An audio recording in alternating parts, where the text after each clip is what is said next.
on video, so none of the other participants will be able to see them? No. Okay, that's fine. Okay. How are things? Do you have to talk about any technical stuff? No, I think we've got it all, and I think everybody can hear us, just so you know. Okay. Gotten started. So yeah, I'll monitor the chat box. I'm monitoring, letting everybody into the room, and we'll go from there. Okay. Are we starting right now? It is being recorded to go up as of now, to go up onto our site. So okay. Thank you for being our first virtual coffee and conversation. We appreciate it. Yeah, good. No, it's a pleasure. So hopefully the technology all works for us. How much time do we have? An hour if we need it. Yeah. That should be plenty of time, I would think. I think so. We've got about 4 minutes before it's actually supposed to start. So I'm just adding people now.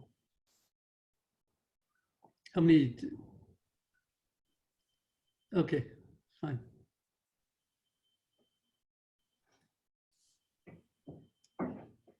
Good morning for those who've just joined us. We'll be starting in a few minutes. We'll just, we said 10:30, so we'll give everybody a few minutes to log in. Thank you.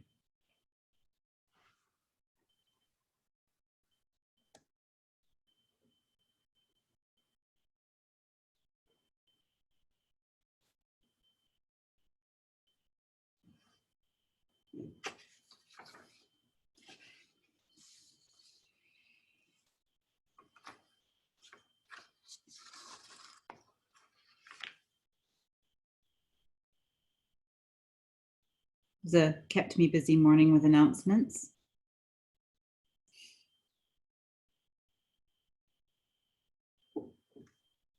Every day, new announcements. Every day is a different day. Yeah.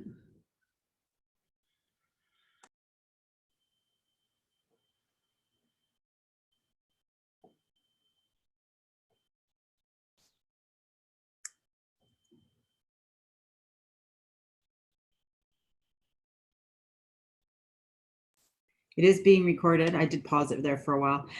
It is being recorded now, so we can post it back up onto our page afterwards. Thank you again to everybody for joining us today to our first virtual coffee and conversation. Usually we host these in our office, and we do offer some donuts or coffee and muffins. Hopefully everybody's made themselves comfortable doing their thing this morning. I want to thank our MP for Abbotsford Langley Aldergrove, excuse me, and there's a piece. So we, for coming in today, Tako and Popta, and joining us to sort of have a conversation. I'm going to be admitting people as we go here. And pardon me, there we go. And we will get started. I've got quite a few questions that came in through your submissions, plus ones that the Chamber, of course, has. We've been working on a lot of different situations, and we are at this time, just so you know, the only two video will be the speakers for today during most of our events. That's what we're doing for security purposes. So thank you very much for that. And so the first question I'd like to just sort of pose to you this morning, Tako, is the announcement this morning. Again, as we said, lots of announcements coming through. Today's sort of hits on one of the things that's been a big issue for chambers of commerce and a lot of small businesses, and that's the commercial landlord lease subsidy, which has a whole new name, and it's a Canadian emergency lease program. What are your thoughts, and how, I know we don't have many details, but when do you think we might actually see these things happening? Okay, so first of all, Colleen, thank you very much for hosting this. I think it's really important for community to be able to come together at a time like this, and for me to be able to hear what is of concern to people in the riding. Particularly today, I understand it's the Chamber of Commerce, so people with who are in business, and I'm hoping that there will be some good business-related type questions. And I'm also trying to. It's called the Canada Emergency Commercial Rent Assistance Program. Now, it is brand new. It's just been announced. It's not a program yet. So far, it's just an announcement. Mr. Trudeau, as you know, right, every day steps out of his home and just connects with Canadians, and that's a good thing. That's what a prime minister should be doing. But just because he announces something doesn't mean that it is a program yet. So I just want to say that I think it's a really good idea to help businesses to pay their rent. I've spoken to many businesses who say, you know, the CEWS, Canadian Emergency Wage Subsidy Program, is good for people who want to keep their employee team together, but it doesn't help people who have been ordered to be shut down, like restaurants, for example. Or I was talking to a person who operates a gym, a fitness center. You know, we were ordered to close down, and so, you know, I can't keep my staff going. And I have no revenue at all, but I still need to pay the rent. I have fixed costs. So this is one fact situation that we as the Conservatives were able to present to the government at a couple of the sessions that we had in Parliament during the shutdown. And the government has responded happily. We hear now that they are considering some sort of a rent assistance program for commercial enterprises. We don't have a lot of detail about it yet. You can go to the government website, they talk about it, but it says more details to follow. But my understanding is that this will be a subsidy paid not to tenants, but to landlords. But tied, of course, to that will be a requirement that the landlord then, you know, passes the benefit on to the tenant. So it's welcome. We're very curious to see what details are going to look like. It will have to come before Parliament because it will require new legislation. So as in the last couple of times, the Conservative Party expects to see the legislation soon, proposed legislation, and then we will be debating it. Parliament is scheduled, as you know, right? People who've been following the news, is going to meet every Wednesday in a real in-person setting. I will be going to one of those sessions in the next couple of weeks. And then we will also be having virtual settings in addition to or supplementary to that. So I'm hoping that this rental assistance program will be presented to us in draft legislation very soon, because May 1st rolls up real quick. Yeah, exactly. Yeah, May 1st is when rent is due for many people.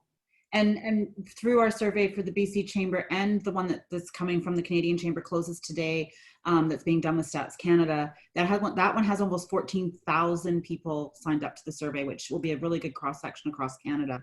But our local one for BC Chamber just came back and it said, you know, businesses, we've got a 90-day window to save a lot of businesses and keeping them opening the doors again. It's not for the fact that they weren't running their business well. It's the zero income and mass expense. And most of it is the commercial lease. Mm-hmm. Yeah, no, it's exactly true. You know, these are independent business people. They think independently. They don't want government handouts. No. You know, but this is a crisis and we need to give the assistance. The Conservative Party agrees with this, you know, that the government does need to help businesses and individuals because it's way better to keep your boat afloat than to pull it up from the bottom of the lake after the storm. Definitely. So and it's very important, you know, for the government to keep liquidity in the marketplace. Yeah. And that announcement changes about 4 questions that we had sent you on this because it was one of the hot topics, but now we move forward with it. As we've said, every day is a new day. So how do you, this is a good one, how do you see BC or Canada, us locally in Langley, being able to move forward with some of the planned shovel-ready infrastructure programs? Historically, after a major setback, depression, anything, recession, the government starts to do infrastructure projects. Are we spending that money already, or are we going to be able to SkyTrain it to Langley? Out of curiosity. Well, okay, that's just a really good question. And you're right, after the last global financial crisis in 2008, 2009, the Conservative government rolled out a lot of infrastructure spending after that to revitalize the economy, to get it going again. So that's a great use of government money. You know, right now, government is pouring money into programs for operational costs, which you know, typically as a Conservative we would oppose, but in this time of crisis we fully endorse it. So I think it is a great idea. But going forward, I think that government should invest in infrastructure programs, particularly those that will help to get the economy going. And so I'm suggesting that, widening of Highway 1 is exactly like that, right? Because it's just going to make the economy more efficient, shorter commute times for people to get to work, truckers going up and down Highway 1, right? Shorter, faster deliveries. This is just so important to keep the economy going. So that would definitely be one project, Highway 1 widening from, I think it's slated to end at 232nd Street. Let's bring it all the way out to Mount Lehman Road. Or sorry, 264th. Let's bring it all the way out to Mount Lehman Road. 264th, but my understanding is it stops just before the intersection of 264, so they're not dealing with the actual 264th exit. Exactly, just before the intersection, exactly true, because that intersection needs improvement. I know that. The cost factor was 232, and the overhead with Glover and the rail line are the most expensive piece from here to somewhere in Ontario. Right. Yeah. No, I recognize that. So that's definitely one that we keep bringing to the attention of the government. And another one, SkyTrain to Langley, my favorite topic. And we're using this time of crisis as an opportunity again to draw attention to that. It's such a great project. It makes so much sense. Sorry, and then there's the third one that that'll be near and dear to anybody who's on this call, and that is the Massey Tunnel replacement. They're all shovel ready. They're all shovel ready, particularly the SkyTrain, because it's already slated to go to Fleetwood. Let's not put the shovels down. Let's keep going. Yeah. And same with Highway 1 widening. The equipment, the people are there. Let's just keep on going. Right. No, I highly agree with you on all three, since we've done policies on all of them. So let's shift a little bit to the student summer program. I believe it closes today for registrations, or was it yesterday? If anybody was still looking to participate, and how can businesses, is there any way they can still participate? Okay, so that's a good question. So the summer, in normal circumstances, the application window would have closed a long time ago. As a matter of fact, it did close, but it's been reopened. And I think that Service Canada is realizing that, when they look at the successful applicants, and it's not been made public yet, but they're looking at it and saying a lot of those businesses are closed. So that means that there are a lot of jobs that are going to go wanting, or sorry, a lot of money that's not going to be placed. So they reopened it, and they sent it to all MP offices, mine included, and asked us to solicit through our community whether there are other people who might not have thought of getting onto the Canada Summer Jobs Program, and who might now, on further reflection, think that it's a good idea. I want to say this too, that the government is now providing 100% of the funding for successful applicants. So it's a great program. It's good for employers, really good for students. So please, if you can, step up to the plate.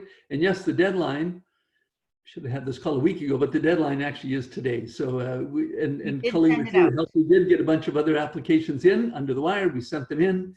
I think probably those people who are on the call today, it might be too late for this year. But if you really noticed that the announcement yesterday from the Prime Minister was also to assist students. We have several universities, two in our area and one nearby, but a lot of student housing in the area. I know that there was a lot of student jobs concerns, things like that. So actually, Ma'am Preet, you just asked a quick question. Can we apply on the Service Canada website? Today, you would want to contact your MP, being that the deadline is at I'm assuming end of business today. So if Tako is your MP, then it would contact his office. Would it be Annette? Annette, yes. So call 604-534-5955. And when I say today is the deadline, and it might be too late, sorry, I don't want to discourage anybody. If you say, I've got a great plan, please do contact us. We do have a couple of hours. And if Annette is on this call, I apologize to you for this. But we'll try to honor your request. Perfect. Sorry about that, Annette. Mm. So how do you see? Let's switch back to sort of more COVID related. Good question here. Yesterday, Premier Scott Moe, Saskatchewan, presented their 5-stage economic relaunch program. Do you know, in the secret room somewhere, does the federal government have a version of that? Or are we still looking at it kind of region by region, province by province? Okay, yeah, great question. And the answer is we don't know. I was at an industry committee meeting yesterday, and we, the Conservatives and the opposition parties, the NDP and the Bloc Québécois as well, grilled the minister over and over again on, do you have a plan? Does the federal government have a plan? What is your thinking? And the answer consistently was, we are focused on helping Canadians stay safe, stay healthy, flattening the curve, and keeping businesses alive. And so, no, they would not commit to having a plan. But I would say this, I think it's encouraging that provincial governments are now saying, right, Scott Moe, I think is a great example, and New Brunswick as well, I understand, are coming up, with plans as to what a relaunch is going to look like. I think that that the federal government will follow suit at some point, but so far they are being very cautious. Okay. I mean, Bonnie Henry has said, she's going to have people talk to industries to see, let's start creating the what's next now for reopen restaurants. How does it look? What does it look like? Pardon me. So people can actually, within their businesses and in their lives, make plans. The next question on that was actually. So if I could just fill in on that for a moment, a big part of any relaunch will be what we call TTTSI, targeted testing, tracing, and supported isolation. So targeted testing, tracing, and supported isolation. So we need to have more testing available. It's improving, but we have a long ways to go yet. And then and tracing, so how that's going to be done, there's some privacy rights involved here, like is the government going to be able to trace you, where your cell phone is, who you've been in contact with, and whether you have a risk of being exposed. So lots of discussion about that. And I think another big part of any relaunch is that some people are going to have to remain isolated, right? But they need to be supported in that. So if we just open it up wide open, like some countries are talking about, then as Dr. Henry and other health authorities are saying in the WHO, we will have, the curve will go up again in the fall. And we don't want that, of course. No, we don't want to be at all for naught. Exactly. So we're talking about moving forward, businesses such as salons, massage therapists, chiropractors, nail technicians, personal body practitioners. How do you see, or when do we see them being able to open with the lack of free-flowing goods for PPE? You touch on another very sensitive topic, and that is that the personal protection equipment and the shortage thereof, which I find quite astounding. In a highly technological country like Canada with good manufacturing skills and ability and resources, that we can't produce enough PPE for ourselves. And I'm just so happy to see that there are so many local companies that are saying, hey, we can retool and we can help with this. So yeah, that is absolutely really, really important. I have a father-in-law who is in a seniors home here in Langley, and it's, there's a shortage of that. Like, how can that be that there's a shortage of something as simple as face masks? I know. So we need to fix that. So back to your question about salons. I mean, obviously, it is going to be highly important there, and also, social distancing. Maybe, barbershops and hair salons can, only fill every second chair, for example. But that's better than being completely shut down. But okay, touched on one there. Is it? So like restaurants, if they're right now operating on a full house capacity is what pays the bills, and they have to go to half capacity, some of them are saying, is it worth opening? It's a reality. Yeah, no, it's a great question. It shows you the complexity of any government program. Yeah. The Conservative Party has been pretty critical of the government's rolling out of some of these programs, where there's a hard number, under the CERB, the Emergency Response Benefit Program. For example, it was that if you earn $1, you completely get disqualified. And so we really grilled the government on that. And they said, okay, we'll put $1,000 limit on that. You know, so while that's an improvement, it's still not perfect because it gives people a disincentive to earn now over $1,000. Yeah. So I would say the same with any sort of, you know, program going forward as part of the relaunch. Don't build in disincentives into it. You know, so if there's a program to help the salon, for example, pay the rent, don't claw it back 100% as soon as they're open for a little bit of business. Yeah. So, you know, maybe there's a 50-cent clawback on every, you know, dollar of revenue. You know, come up with a formula that works and that is credible and that gives people an incentive to do exactly what they should be doing, relaunching their business in a responsible, safe, and healthy way. Ken Dennis made a comment in the chat box on our topic when we talk about retooling and manufacturing. Hopefully this will inspire the nation to start producing more goods domestically to hedge against future issues. Valid point. I mean, yes, we need trade, but we also need self-sustainability in certain cases. Food would be a good one to consider. Yeah, that's a great philosophical discussion that I had with one of the leadership contestants. I won't say who it was, but he was saying, hey, you know, it's a great opportunity for us to become self-sustainable in PPE equipment. That's how the conversation started, but also in agriculture. But he said, how about other manufactured goods? You know, if we need it, why don't we build it? You know, well, it's fine, right? It sounds credible, but you know, that's you know, there's a tension between wanting to be self-reliant as a country on the one hand and being free traders with the world on the other hand. Yeah. No easy. It's hard to do both well. It's hard to do both well, exactly, right? But you know, it's a great policy question, and so I thank your president for asking that question. Vice President, he don't scare him yet. Don't scare him yet.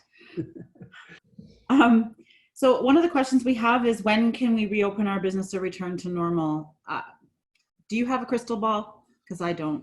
I do not have a crystal ball, and I think it depends a lot on what business the questioner is running. You know, if they're running a salon, it's a different answer than if they're, you know, running a grocery store, for example. You know, grocery stores are open. You know, you know, are they in an essential service? Yeah. Okay. And the list varies from province to province on the essential service listings. That too. But it will be a staged rollout. I'm sure of that. Like, it's not just July 1st or whatever date that we're going to throw the doors wide open and go, you know, the economy's back to normal again. No, it won't be. It'll be staged.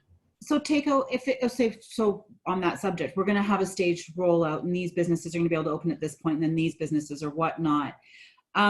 If those programs that are all being offered, the wage subsidies, CBR, they all run till June and then magically disappear.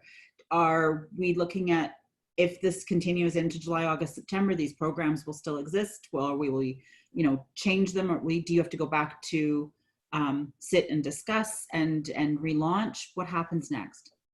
So the legislation, which authorizes all these programs, has a sunset clause. So it's 4 months. I think most of them are 4 months. You know, there might be a little bit difference here and there, but then it's over. And so the expectation is that we're more or less back to normal by then. Well, if we're not, you bet that we're back in Parliament debating all these issues. Right? We're not going to leave Canadians stranded.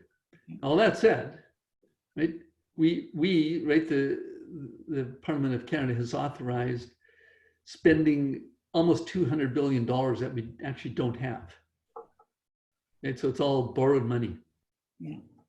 And so I'm going to be just a little bit partisan here for a moment. I am a conservative, and conservatives like to balance their budget whenever they can. That said, right, we also recognize that government has a role in putting liquidity into the marketplace in a time of crisis, exactly like this. So that is why we are supporting the government in all these very expensive programs. It is absolutely necessary. Now, that said, I had the opportunity in Parliament, actually a week before we discovered that it was actually going to be a crisis and Parliament would be closed, suspended.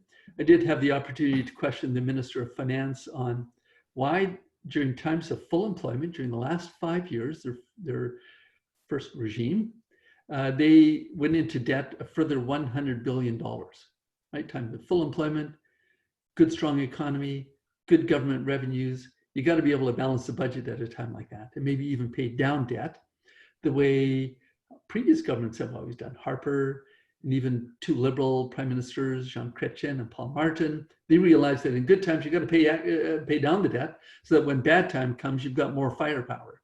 And they didn't have a good answer to that. And it's $100 billion that would come in very handy right now in this crisis. Exactly. I haven't played that card yet anywhere, but every time we hear another announcement, I do wonder how we're paying for it. But I know we need to do it. I qualify for the CEBA, which is the Canadian Emergency Business Account. I'm reading this question straight up, except for one thing. I don't have a business account with my credit union. I've been in business for 3 years, but I've always used just a personal type of account because the fees are lower. What should I do? Yeah, it's a great question. I've had that a few times from a few people, similar, variations on that theme. But I do not know why that would be part of the program, that a business would have to have a business account. Now, you might think it just stands to reason that, of course, a business has a business account with the bank, but some small, like I was talking to one person who has one employee, himself and one employee. His employee is on a payroll, right? So normal income, source deductions, T4, and all that sort of stuff. And then the business owner says, I just take money when I need it out of the business. And my accountant at the end of the year calls that a dividend. Yeah.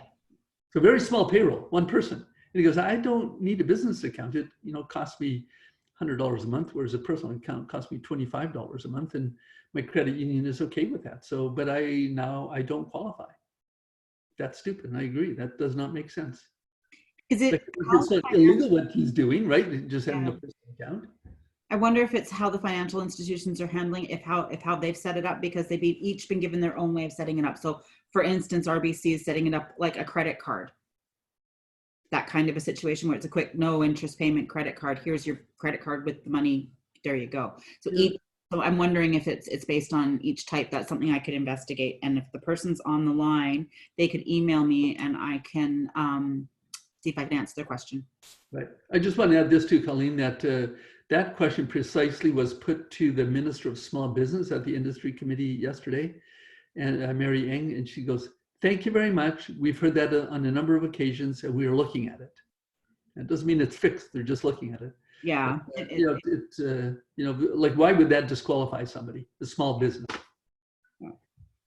So the wage subsidy launches for applications on the 27th, the 75%, the CEWS, the Canadian Emergency Wage Subsidy. That's where revenues have to have been down by 15% in the first month. They have to have had, they can compare it to either January, February of this year or comparable to last year. There is on our site and everywhere, a lot of places you can find information to quickly assess the situation and see if you qualify. Some people have told me that they don't qualify through that assessment, but then if they phone, they qualify. I was on a call with the Canadian Chamber and CRA yesterday, and the guy basically said the same thing. He goes, sometimes the programs, the computers, they take everything for exactly the way it has to be. If you're an odd case and you don't have a specific something, pick up the phone. What do you think? I agree with that. We've heard of from quite a few people who say, I don't qualify. I went to the website and it just, it knocks me out, right? Because I apparently don't qualify. We say, keep trying, because, that program is there in defense of businesses who want to keep their employee team together. So that's the purpose. Try to make it work for yourself. That's what I've heard from quite a few people who say, what's with this 30%? My revenues are down 28%. Again.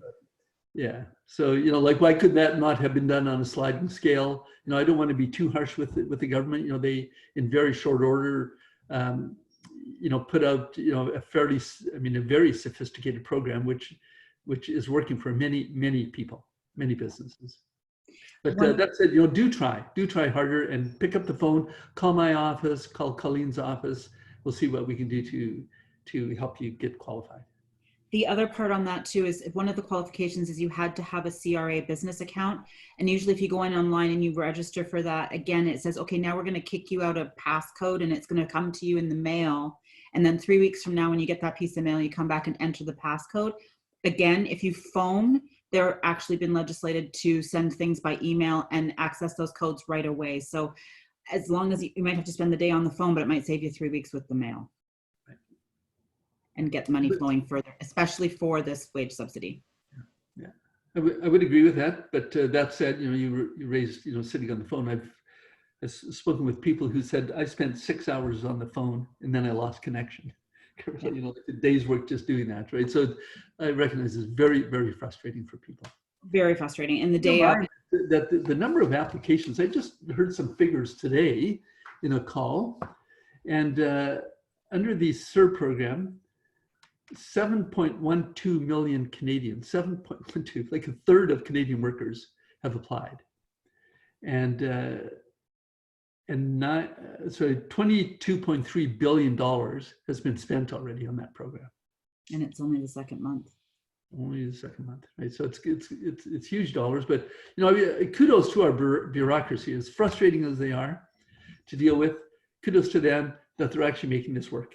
I will say the gentleman on CRA said the other day, he goes, it's an interesting time for everybody. And somebody, I think it was Perrin actually, Perrin Beatty from the Canadian Chamber, piped up and said, normally these programs would be talked about for 3 years, rolled out over 2 or 3 years. You're talking about them in a week and rolling them out in 2. And this is CRA. So kudos for getting what you're getting done. And everybody's trying to work from home as well.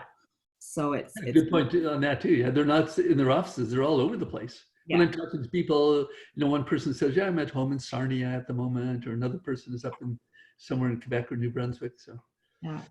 So the last 24 hours has been interesting coming out of the United States. There's been some interesting conversation regarding the US in general, but the high rate and also the leadership. Yesterday, his comments about just inject yourself with disinfectant and it's a cure have set off things across the whole world, including the WHO. Saying that, what's your perspective on the next 30 days with the border? Do you see it being opened 30 days, like after this next 30 days, or do you see us continuing where we are at this time?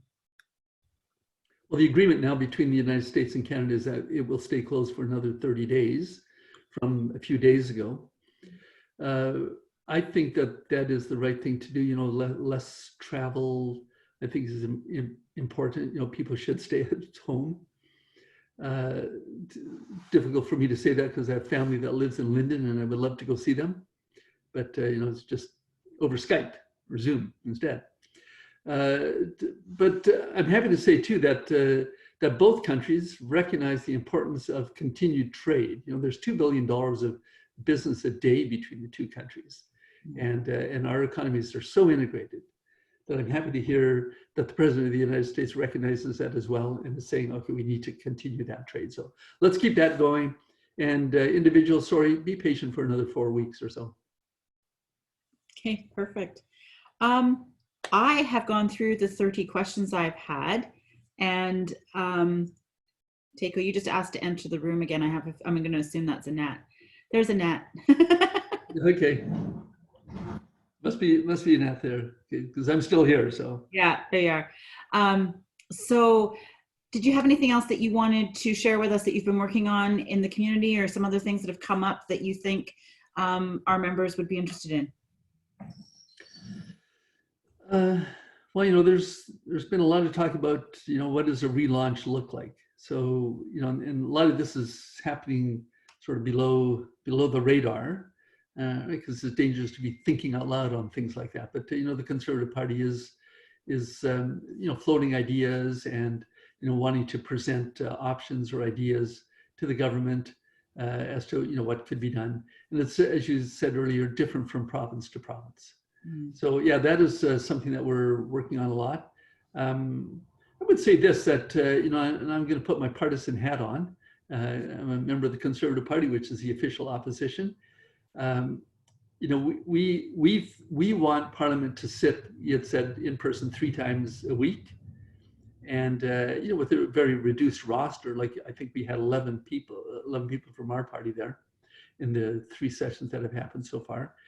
And the Liberals have said, no, we only want 1 in-person sitting, we said, you know, our position is in-person sittings are way better than like a big Zoom conference with 338 people sitting there. Can imagine the technology around that. But they dug in their heels, and the other parties supported the government side. So it's only one 2.5 hour session per week. Okay. But those have been very valuable. You know, we've had 3 of those already. They've been very valuable. We've been able to present questions to the government. We think that the legislation coming out as a result, you know, amendments, you know, the Liberal government amends their plans, like the improvements to the CERB program, to this wage subsidy program. We take a lot of the credit for that. So we think that Parliament is functioning exactly the way it should be. Let's have more of it, not less. Parliament is an essential service. Okay. If anybody has any questions, I'd be happy to take them in the chat box if you want to type in a quick question. One of the other questions that did come up, so for BC, as you mentioned, like we talked about Scott Moe and the rolling out and things sort of happening. Saskatchewan's got way lower numbers than we do. They've had way less of an outbreak. They don't have things breaking out into larger groups like we have. So what works for Saskatchewan might not work for BC.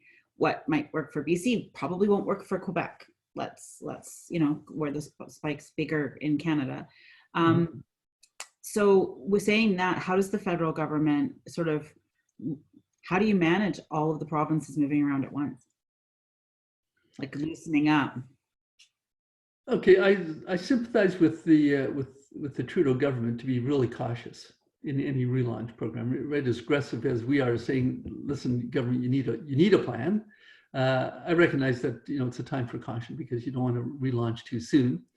And maybe it is the best way just to let provinces do it province by province, because, you know, they are closer to the ground. They know what their particular needs and requirements are. That said, at some point, right, there's going to have to be an integrated nationwide sort of plan in place to get Canada going again. One of the other questions I also had was Canadians still stuck abroad. How are we doing on that? I'm hearing that we've still got quite a few people that are overseas, particularly in India, that we're trying to get home. Still many thousands of people abroad that want to come home. India in particular, I've been speaking to constituents who have family members in the Punjab area, Amritsar, and you know, wanting to come home. And you know, we tell people, please, if you are abroad and if you want to come home, you must register with Global Affairs, so that at least they know where you are and what your needs are. And you know, if there are 100 people in one area, you know, they're going to figure out you know, a way to get an airplane there to come pick you up. And we'll transportation on the ground as well. Yeah, and I'm assuming that when they land, it'll be quarantine and quarantined. You're probably going to land in Montreal. You're going to be quarantined in Montreal, not Vancouver. You're going to spend 2 weeks there. If you don't have your own resources in the city where you land, the government will provide those resources for you, put you in a hotel somewhere, and tell you to stay there for 2 weeks. Feed you too, I'm assuming, but yeah. So you know, it's not great, but you know, at least you're on home soil. Question in the chat box: how did you feel about the comments from Derek Sloan yesterday? Okay, so I heard what our leader said, Mr. Scheer. He was asked that question, and he said, "I'm not going to comment on anything that the contestants for the leadership are saying." Period. Okay. I think I'll stick with that. Okay, perfect. Thank you. Any further questions from anybody on the call? Oh. Ken made a happy, well, actually an emoji that I'm not going to emulate on my face, but it was like, nope. He was teasing you for not answering the question. I'll be happy, Ken, I'll be happy to talk with you. Just give me a phone call. There you go. Perfect. Well, I'm going to then say thank you very much again, Tako, for taking our call. Oh, yeah. Thank you, sir, and keep up the good job. Yeah, good. Yeah, thank you. No, I do appreciate this time. And Colleen, I've told you this before. You guys are doing a great job. I know you're working from home, and as most of your staff are, but you know, it's just completely seamless what the Greater Langley Chamber of Commerce is doing. And I've complimented you on your website. It's good. Keep it up. Keep it up to date. Good for you. Great. Well, You're keeping your members informed. thank you so much. Thanks, Tori's also commented to you and to I, thanking both of us and to keep up the good work. I also appreciate Tako and Tamara Johnson have taken the time throughout the week. Almost every week we have a weekly catch up and call just to sort of see where we're at with programs. And he might know more than I do. Sometimes I find something out that he didn't know. So it's been really great working together, and we'll keep that up. Thank you very much, Taya. Thank you to you all for taking the time out for today. We are going to be speaking to a bunch of our other MPs, MLAs, and mayors over the next few months. And we're also going to have the school board trustee on to talk about where we are next steps moving forward with school. We need our schools to get our people have a place to take their children so that people can go back to work. So it's kind of how everything rolls out. So watch for those. They're coming up on the website. I really, really appreciate everybody's time. Thank you very much. And on behalf of the Greater Langley Chamber, thank you again, MP Tako van Popta. Thank you.